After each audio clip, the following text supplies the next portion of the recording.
पाहिण रूप तुझे प्रेमे अलिंगन आनंदी भोजे भावे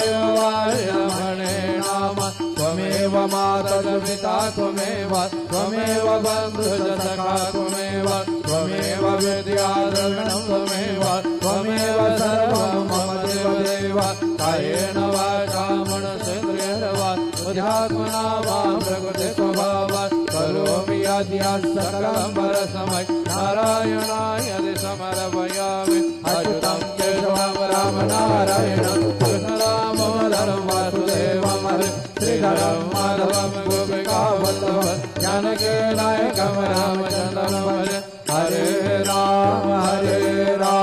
राम राम हरे हरे हरे कृष्ण